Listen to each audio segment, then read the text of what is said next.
There was one question in the chat I want to just respond to. If I understand this right, what I often notice is that my mind wanders into thoughts from calm and gets absorbed in it. I assume gets absorbed in the wandering thoughts for a short while, and then returns back to awareness in calm and spaciousness. What's to be done about that, if any, and what's to be learned there? So my sense with that is often that with the calm and spaciousness, when the mind wanders from that space, it's because the mind is not clearly noticing that experience. The mindfulness has weakened a little bit.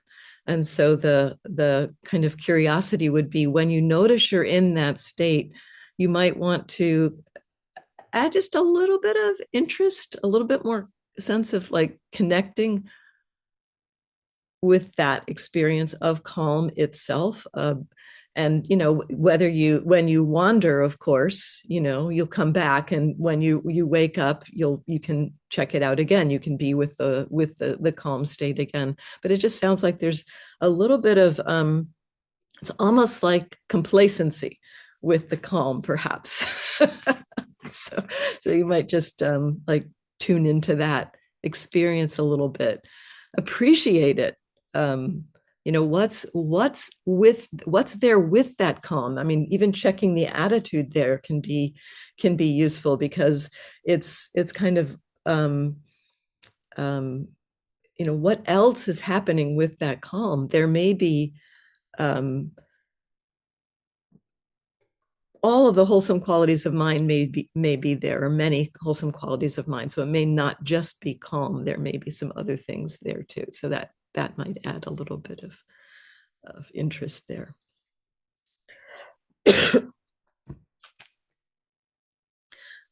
And then another question that I began speaking to before the break, around how being aware of what is happening for us in the world in this 360 mindfulness way can help us to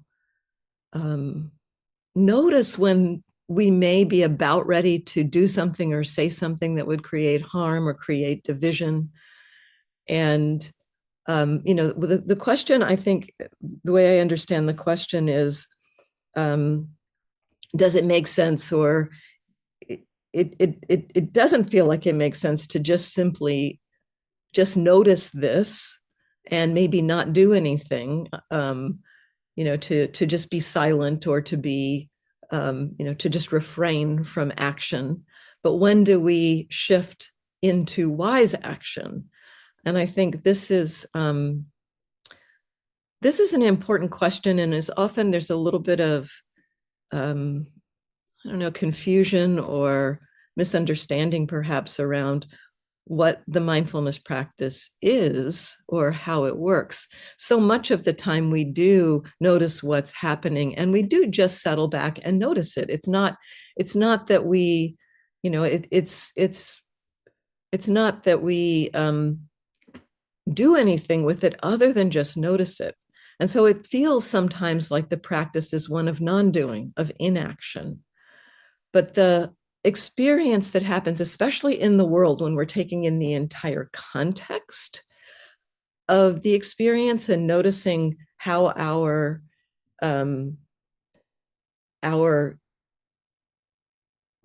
internal experience shapes our internal experience, but it also shapes our external experience, and it can affect other people as well. So there's this back and forth, how other people are affect us, how we are affect other people. And so the practice creates conditions for us to not simply just not respond, but to respond more skillfully, to recognize when our actions are going to come out of some unwholesome qualities of heart and mind, and refrain from those. But at the same time, many of our intentions and actions have mixed motivations. There's motivations that come from compassion and care and wanting to protect and to change things that we see in the world as being harmful or unethical. So there's that movement of wanting to change and wanting to support others in the world. And there's also often in there, in the mix, aversion and anger and hostility.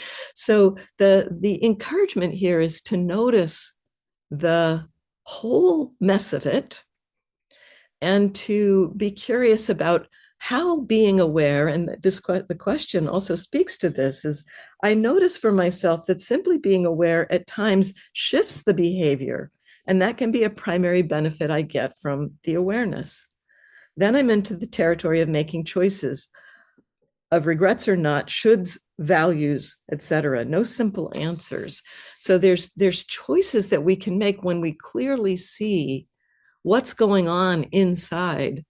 We can begin to make the choice to not act out of greed and aversion and division and hostility, but out of care and compassion and connection.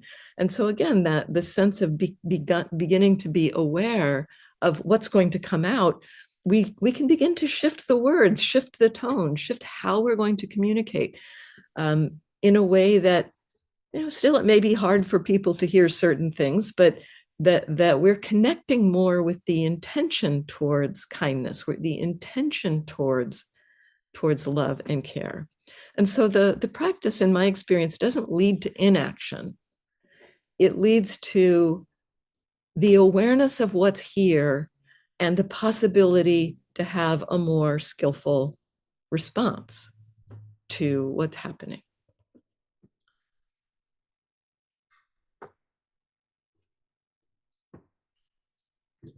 So that's a lot of this being aware with content, this 360 awareness with the content is this kind of movement. And there's a lot of what we see in there that, it is helpful to refrain from acting on. A lot of what we see in there, the habits of mind run so deep. And so, yeah, we see the anger, the aversion, the hostility. And as we see that, we also begin to recognize and see the compassion and care and love that's mixed in there.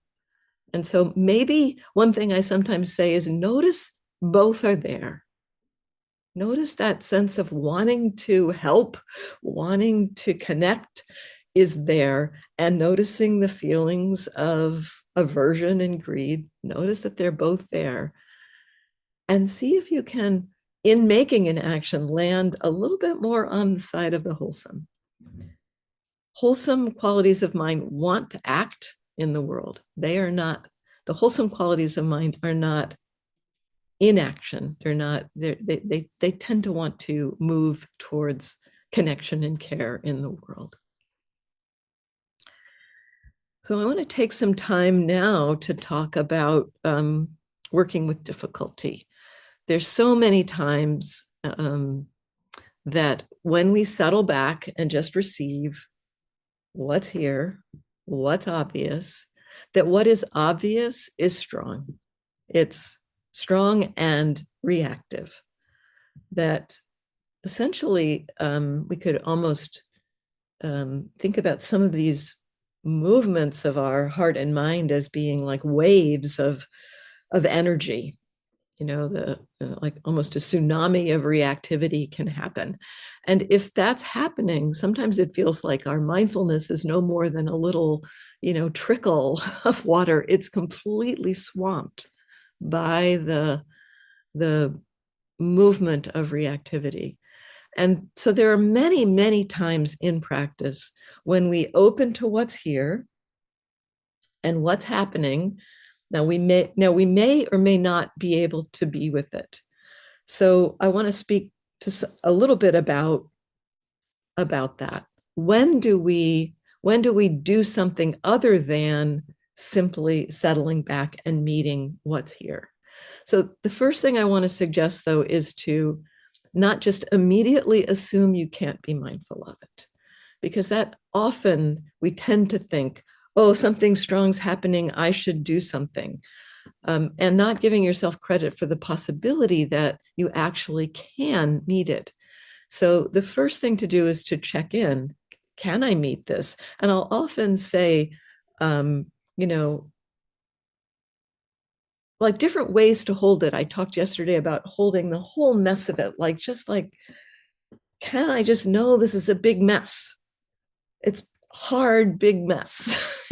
Lots of different threads in there, emotions, maybe 5 or 6 different emotions running around, and lots of thoughts. And can I step back and just know, wow, this is hard. It's a big mess, chaotic, confusing.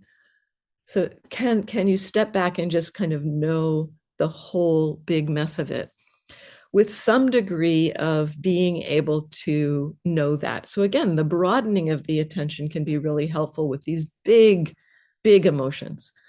I used to kind of like try to dive in and look at it really closely.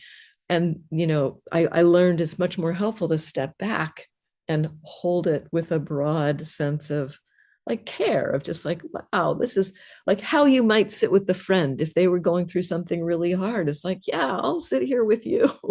Let's not go into the details, but let's just sit here together. So there's that, possibility of stepping back and then notice the attitude, how you are with the whole big mess. In this kind of exploration, you may notice that the mind gets caught a little bit and then notices that it's caught in the mess. It's stuck with some particular emotion. It's churning a little bit, but then it notices that and it can know, okay, yep, I was caught, stepping back. So if you're noticing that you can actually be with the state, the reactive state, and it's not getting stronger, keep playing with it for a little while.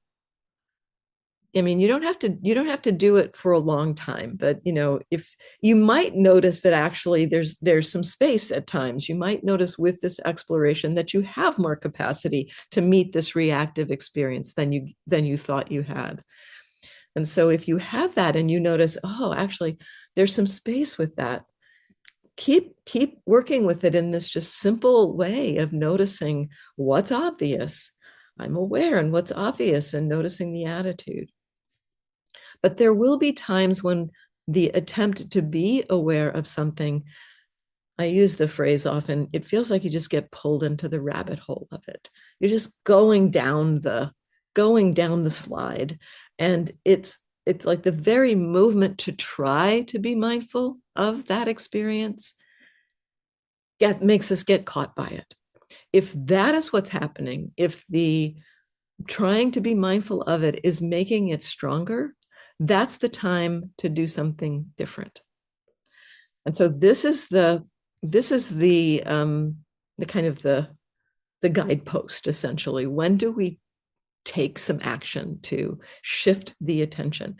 And if it is that kind of overwhelming feeling, that just purely overwhelming, like I can't be mindful of this, I'm just lost in it, then I'd encourage some kind of more stronger shifts of attention to perhaps shift the posture or put something else into your mind entirely. If you're in daily life, you might turn on some kind of music that um, your mind can connect with, or not be pulled into those thoughts. So do something to help yourself not be caught. You may know some of these things for yourself. Most of you, I think, have quite a bit of practice already. So you have skills, you have tools that help you settle your mind. By all means, use those tools when you notice that you can't simply be with what's happening. As I said a little while ago, directing the attention is not out of bounds in this practice. It's just not the first thing we try. So start with an attempt to meet a difficulty, a challenging state. If it feels like that challenging state is overwhelming or um, pulling you into the rabbit hole of it, then shift the attention. I often find a useful way to shift the attention is to something outside of the kind of center area of the body. When there's that much reactivity, I find often if you attempt to kind of come to the breath, which is often felt in this area of the body, this area is often already pretty activated. And so coming to the breath can kind of remind you again of that overwhelm experience. And so I find it useful to cultivate a go-to place outside of the center area of the body. It could be sensations of your hands, contact of your body on the chair, feet on the ground, orienting in the room to just noticing objects in the room. Just noticing. I often will use corners to just look at a corner, any place two lines come together, just for 20, 30 seconds, find a corner and then shift to another one and shift to another one. It's just a simple orientation to the room with the simple object to keep the attention away from whatever's this magnetic pull. Often these overwhelming experiences feel like it's a magnet pulling the attention. And so we need something strong and simple to keep the attention away from that magnetic pull for a little while. So that kind of using corners, I find, is a pretty powerful one because it's a simple neutral object that's easy to find in a room. And if you do it for even 2 minutes, that creates the conditions for that whole kind of pattern of reactivity to weaken because you're not engaging with it anymore. Like I learned from a neurobiologist that once you've hit that hormonal kind of button in your mind of some reactivity, kind of the hormones are going. But if you don't keep, engaging with the thoughts that turn that emotion up, it takes about 90 seconds for that hormone to kind of wash through the system. So if you give yourself about 2 minutes to just keep your attention away from that reactive pattern, you'll notice quite a bit of settling.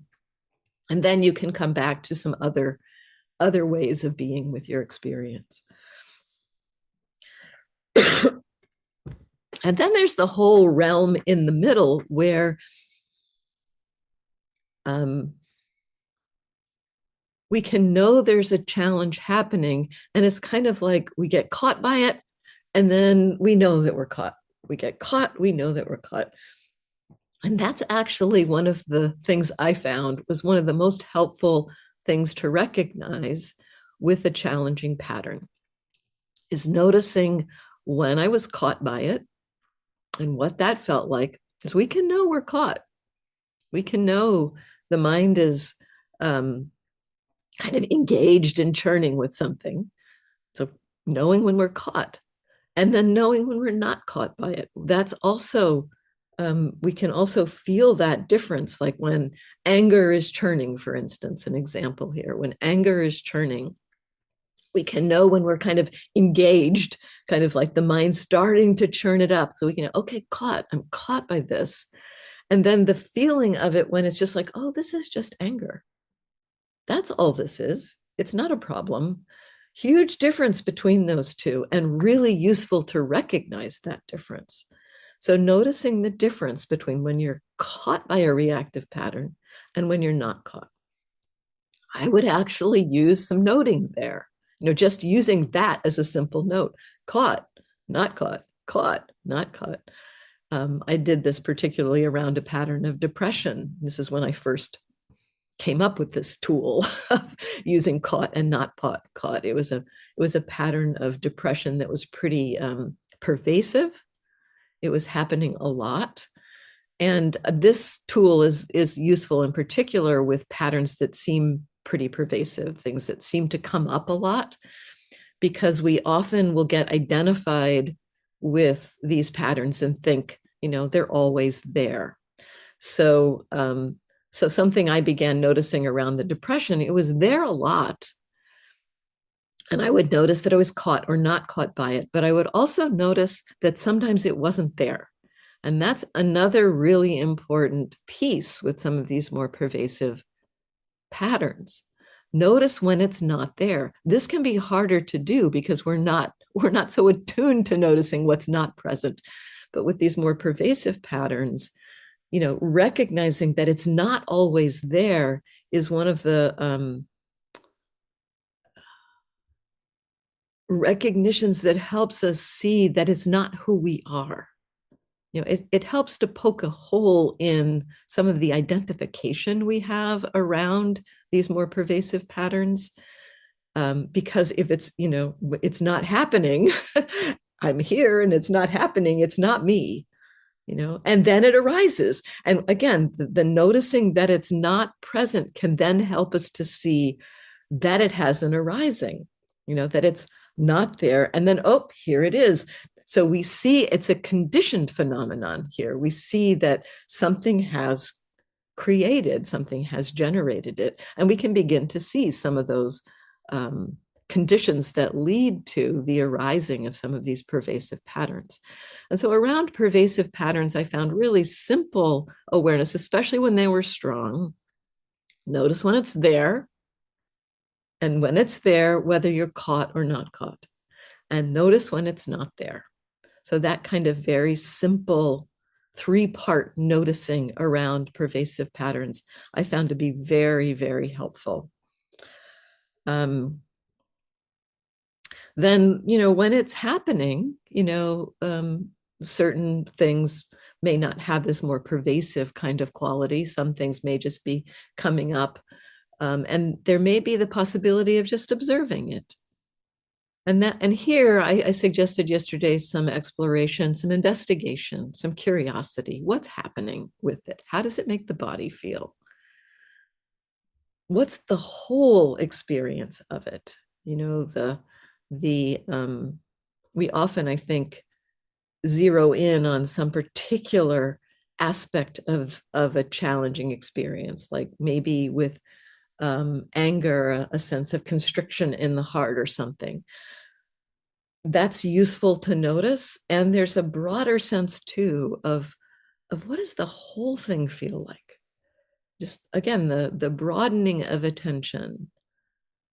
Like there's the constriction in the heart, but there's also maybe a sense of bracing through the body or a churning in the whole system, or a kind of major vibratory energy that's going on throughout the whole body mind system. So that kind of exploration of what does the whole thing feel like? And then what's the attitude with this pattern? Really useful. Often, again, we may notice resistance to reactive patterns, but once resistance falls away, we might also notice some other things in terms of attitude, like beliefs or views about what's going on. So that particular that can be a really interesting question to check in with when there's a pattern. Once we can actually be with the pattern a little bit, these kinds of questions can be useful. Now, to just say a minute about working with questions. Questions are not meant to be thought about. It's not meant to be something that you try to figure out the answer to. Sayadaw U Tejaniya points to using questions as a way to kind of enliven the curiosity of our natural mind, kind of spark the wisdom curiosity factor in our minds. And so these questions are simply meant to be kind of dropped into our experience. And then we just keep on noticing what's here. Sometimes there'll be a little shift as a result of having dropped in a question.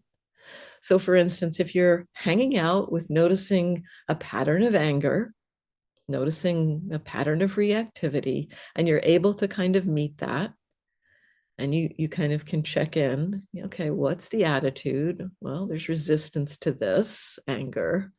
Okay, knowing that resistance. Again, just being with what's here.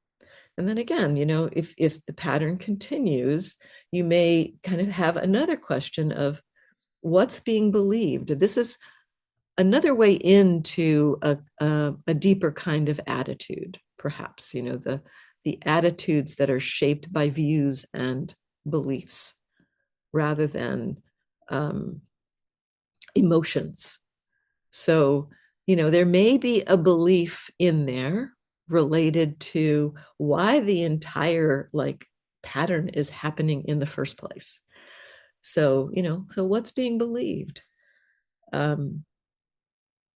when this emotion is happening? It might be a belief around what's right and wrong. It might be a belief around shoulds or shouldn'ts, things like that. So some curiosity around belief. Again, this is a really useful question to bring in. Yesterday, I mentioned also the question, like, what purpose is this serving? Another reflection question that can be dropped in. And again, not to try to find the answer to that. And yesterday, somebody wrote me a question saying, well, what is an example of that? What might that be? And again, there's not giving an example here is, it's not going to touch what your experience is, but the kind of thing that this might point to is, what purpose is anger serving? It's making me feel safe. That's what its purpose is right now. And so, sometimes the purposes get to some kind of underlying motivation that's actually wholesome. Like the wanting to feel safe is a wholesome meta wish that's kind of been co-opted by the aversion and is being pulled into anger and reactivity. But that wholesome wish, we can begin maybe to touch into that with these, like, what purpose is this serving? Oh, wanting to be safe. That's what's underneath this. Sometimes when we can touch into that, I found this around fear at one point. I was noticing a very strong fear and then noticing kind of like, really the wanting to be safe underneath it. And when I touched into that wanting to be safe, the fear wasn't there. There was just this really deep sense of the meta wish for wanting to be safe, wanting the world to be safe, wanting everybody in my environment to be safe. And then the mind got kind of tied up in it again, and the fear would come back. And I could see that they were deeply connected. And I could also see that the wanting to be safe was wholesome, and that there was a confusion as the fear arose, and that there's a place from that wanting to be safe where wholesome action can happen. This kind of touches into what I was speaking about earlier to some extent. So what purpose is this serving? Another question. So I'll just recap here. So in terms of investigation, a few questions that you can drop in. How does it make the body feel? What's the whole thing feel like? What's the attitude? What's being believed? What purpose is this serving? Those are some investigation questions. Then when it's strong or persistent, noticing whether it's present or absent. And when it's present, noticing whether you're caught or not caught by it. Then the other useful tool that I found in this is the last one I'll bring in right now, is just noticing that it's like one thing of thousands of things going on in the present moment. This is, again, a broadening of the attention. Sometimes I think when we get caught by a particular pattern or reactivity, depression or confusion, it's like, it feels like it's our whole world. And that's because the attention has been caught by it. And sometimes when it's caught by it, I can step back and go, okay, yep, that's happening. And seeing is happening.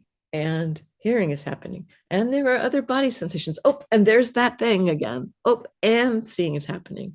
I sometimes call this the and practice, just kind of keep telling myself, and there's something else, and there's something else.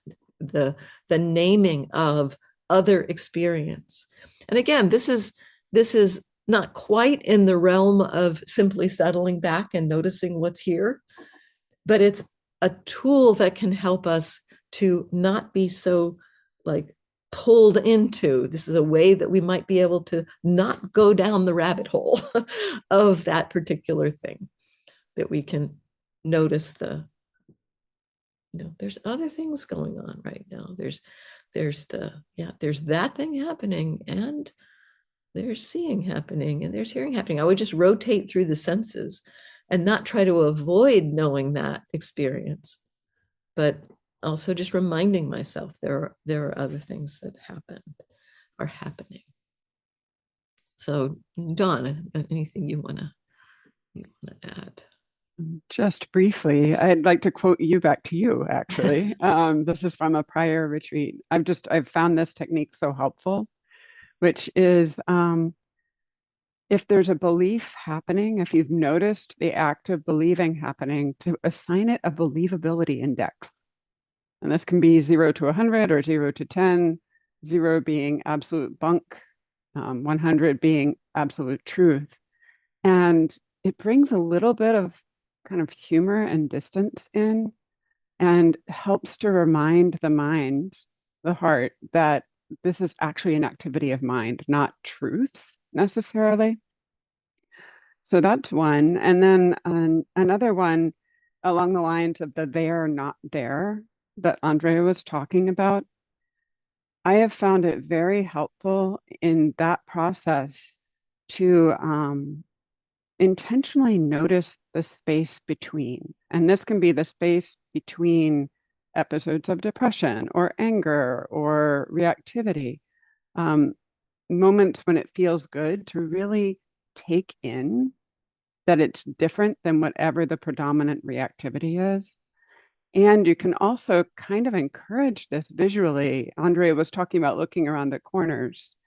Another variant of that can help pop the mind into this more spacious relationship is to look at the space in the room, or to even look out your window or go outside and look at the space around the trees, around the buildings, between the branches.